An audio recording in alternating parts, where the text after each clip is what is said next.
I think the Russians want to have good relations with the United States. I think the Russians want to shut down the war in Ukraine. The problem is that the Russians view what's going on in Ukraine as an existential threat. And as a consequence of that, they've come up with a series of demands, which Putin spelled out last June 14th, and which the Russians view as ironclad. They're just not willing to abandon those demands. And if Trump wants to settle this conflict diplomatically, he has to accept those demands. And he's unwilling to accept those demands. That line really captures a deeper problem. Leadership isn't just about what a president believes, it's about the worldview of those advising him. And often, especially in foreign policy, egos and ideological rigidity get in the way of rational decision-making. The Russians see this conflict as existential, and yet the American side keeps treating it like it's just another foreign policy headache. That disconnect, it's dangerous. When both sides are speaking different strategic languages, diplomacy becomes nearly impossible. The Russians are winning on the battlefield. Almost everybody agrees with that point right now. Right? So they're winning. When one side has the upper hand, calls for a ceasefire are almost always ignored. It's not about fairness at that point, it's about leverage. And if history teaches us anything, it's that winning sides rarely stop to negotiate. So the question is, how can Trump, given the decision he's just made, change that situation? What sorts of weaponry are we going to give to the Ukrainians? How are they going to use it? How are we going to shift the balance of power on the battlefield between the Ukrainians on one side and the Russians on the other side? And nobody ever says anything about that.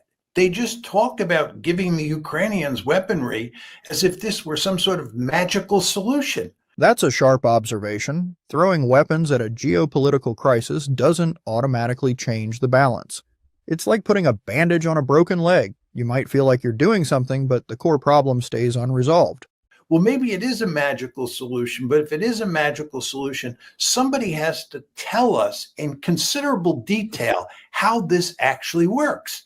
And of course, that never happens because the fact is we don't have the weaponry to give to the Ukrainians to solve the problem. There is no military solution here. So all you have here is this empty rhetoric. And your question, of course, is, don't these people understand that? And at this point, I find it almost impossible to answer that question because it would seem to me, after all these months, that the Trump administration would fully understand what's going on here and act accordingly. But the Trump administration is now beginning to talk more and more the way the Europeans and the Ukrainians talk, which is in a remarkably foolish way. Again, if you can't spell out to us, to people like you and me, how we rectify the situation by giving more weapons to the Ukrainians or giving them more economic assistance or giving them better strategic advice or better intelligence. If you can't tell a story there, this is all like tilting after windmills. That imagery, tilting at windmills, is perfect. We've seen this kind of strategic delusion before where nations convince themselves they're still in control while the facts say otherwise. It's not just unrealistic, it's reckless. And with regard to this issue of the ceasefire, the Russians have said ad nauseum that they will not accept a ceasefire. Nevertheless, Trump and his lieutenants and the Europeans and the Ukrainians continue to push for a ceasefire. The Russians say that is categorically unacceptable. Don't these people, like President Trump, understand that that's just wasting one's time to keep calling for a ceasefire? Furthermore, common sense should tell these people that the Russians would be fools to accept the ceasefire. If you're winning on the battlefield and the other side is losing, why would you agree to a ceasefire to give them, in effect, a timeout so they can reconstitute their forces, rearm, and put up a better fight against you? That's classic wartime logic. No army pauses when it's winning, unless forced to. Asking Russia to hit the brakes now is like asking a boxer to stop mid-round just because the opponent needs a breather. It's not going to happen. Well, I think anytime a leader gets into a war, and the war goes south, it's rare that that leader cuts his or her losses and exits the war. It's true, politicians almost never back down, even when the writing's on the wall. Afghanistan, Vietnam, those wars dragged on long after their strategic value evaporated. Pride and sunk costs can be powerful and dangerous motivators.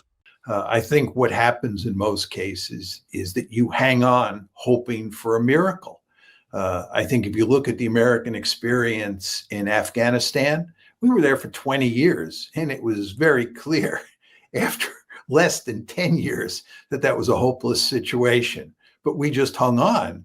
And President Trump, who was the one who decided to get out, ran into a lot of opposition when he did. And President Biden, who actually did get out, ran into a lot of opposition when he left. And I'm old enough to remember the Vietnam War. I think had Congress not put its foot down, we'd still be there fighting that war. It is very difficult when you have all these sunk costs to just abandon the enterprise. And that's what you're seeing here. I mean, if you think about the price the Ukrainians have paid so far in this war, it's really mind-boggling. I believe that they have lost over 1 million men. And this is battle deaths and badly wounded.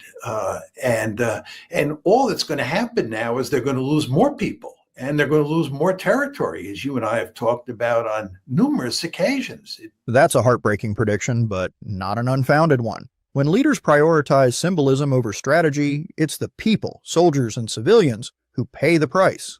And in Ukraine's case, that cost is already staggering. I don't think that Trump understands here, or in the case of Iran, that once you jump into one of these wars, it becomes your war. And it's exceedingly difficult to get out. Biden, to his credit, went to enormous lengths not to get into a war in Iran. The Israelis tried to bait us into a war against Iran in 2024 on 2 separate occasions. And the Biden administration smartly did not take the bite. Or take the bait, rather. What's happened here with Trump, and this goes back to the 12-day war, is he took the bait, and on June 22nd, he jumped in. So we're now committed to that war against Iran. And I think Trump thought it was a one and done. I think he just thought he'd go in there, we'd pound the Iranians on June 22nd, and that would be the end of the story. But I don't think that's the way that one's going to end. And I think the same thing is true here. He's jumped in with both feet now. You could argue he was only in with one foot as of yesterday, but he's in with both feet now. And if anything, right, there's no end in sight here. Does he really believe that this one's going to end in 50 days? In 50 days, he's going to give Putin an ultimatum. Putin is going to throw up his hands. He's going to surrender. We're going to have a deal. It's going to be a deal that's favorable to the United States, and we live happily ever after. You really think that's going to happen? That kind of optimism borders on fantasy. Wars don't end neatly. They unravel slowly, messily, and the aftermath is often more toxic than the conflict itself. If anything, this is just the beginning of a long, bitter road. I don't think that's going to happen. I think this war is going to go on. And I think the Russians are eventually going to win it. And when they win it, we're going to be in a poisonous political environment afterwards. We're going to have a frozen conflict where both sides loathe each other, where both sides go to great lengths to undermine each other's position, the Russians undermining our position in the West, and we trying to undermine his position inside those territories he's conquered in Ukraine. And then there are all sorts of other potential flashpoints in Eastern Europe that are superimposed on this conflict. Endless trouble is ahead for us. Endless trouble. This one is not going to end, and it's a pipe dream for Trump to think that in 50 days, he's going to have a magical solution. There's a painful realism in what Mearsheimer is laying out. Wars, once entered, take on a life of their own, full of miscalculations, stubbornness, and unintended consequences. And expecting a clean resolution in a matter of weeks, it's not just naive, it ignores every lesson history has ever taught us. If we're not honest about the complexity, we're just setting ourselves up for deeper trouble.